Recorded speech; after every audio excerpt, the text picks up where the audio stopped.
प्रतापगढ़ की लड़ाई छत्रपति शिवाजी महाराज और अफजल खान की ऐतिहासिक भिड़ंत। 17वीं शताब्दी के मध्य में भारत एक ऐसी भूमि का नाम था जहां बड़े बड़े साम्राज्य थे और इन साम्राज्यों में सबसे शक्तिशाली था मुगल साम्राज्य, जो पूरे उपमहाद्वीप पर अपना नियंत्रण स्थापित करना चाहता था।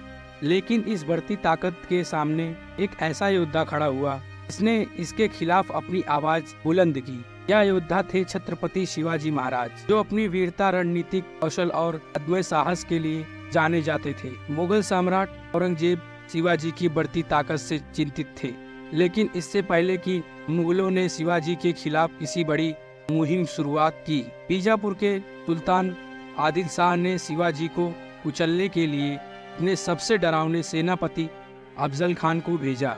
अफजल खान एक विशालकाय और क्रूर योद्धा थे, जो अपनी बेरहमी और ताकत के लिए प्रसिद्ध थे। उन्होंने एक विशाल सेना के साथ शिवाजी को पराजित करने के इरादे से कूच किया, यह सोचते हुए कि वह शिवाजी को आसानी से हरा देंगे। जैसे जैसे अफजल खान शिवाजी की ओर बढ़ते गए, उन्होंने तबाही का मंजर छोड़ दिया, मंदिरों को नष्ट किया और स्थानीय लोगों में दहशत फैला दी ताकि शिवाजी को उकसाया जा सके और वह सीधे लड़ाई के लिए सामने आ जाएं।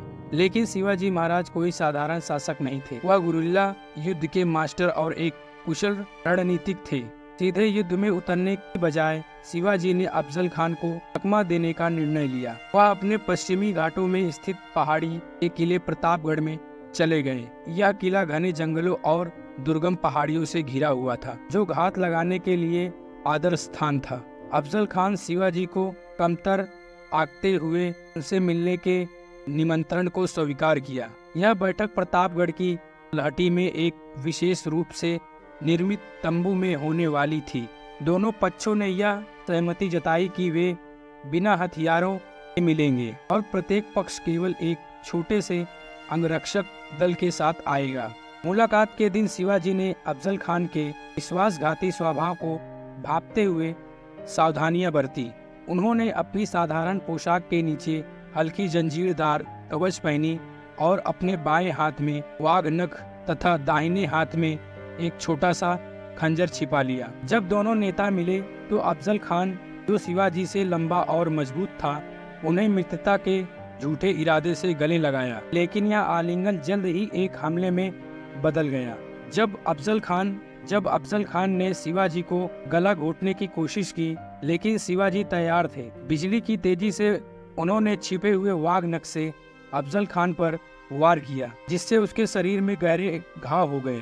इसके बाद उन्होंने अपने खंजर से त्वरित वार किया, जिससे अफजल खान गंभीर रूप से घायल हो गया। जब अफजल खान के अंगरक्षक ने यह देखा तो उन्होंने शिवाजी पर हमला करने की कोशिश की, लेकिन शिवाजी के सैनिक, जो आसपास के जंगलों में छिपे हुए थे, तुरंत हरकत में आ गए।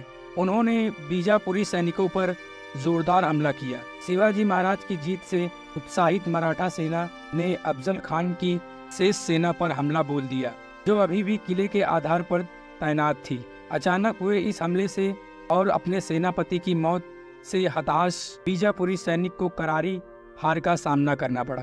प्रतापगढ़ की लड़ाई शिवाजी महाराज के लिए केवल एक सैन्य जीत नहीं थी, यह एक रणनीतिक और मानसिक युद्ध की उत्कृष्ट मिसाल थी। अफजल खान को खत्म कर शिवाजी ने अपने दुश्मनों को स्पष्ट संदेश दिया कि मराठाओं को इतनी आसानी से परास्त नहीं किया जा सकता। इस जीत ने शिवाजी को प्रतिष्ठा को बहुत बढ़ाया, न केवल अपने लोगों के बीच बल्कि उनके दुश्मनों की नज़रों में भी। यह जीत उन अभियानों की शुरुआत थी जिसमें शिवाजी ने स्वयं मुगल साम्राज्य की ताकत को चुनौती दी।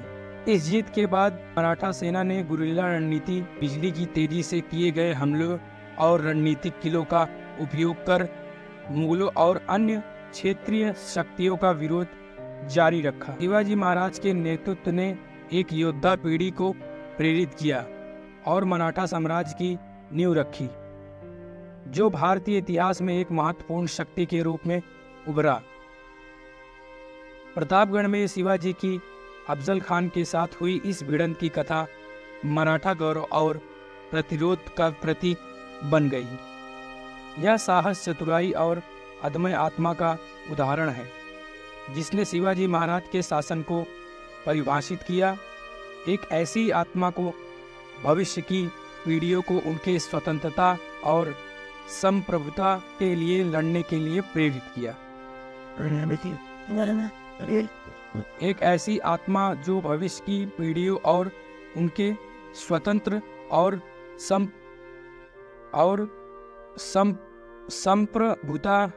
संप्रभुता के लिए प्रेरित करती है।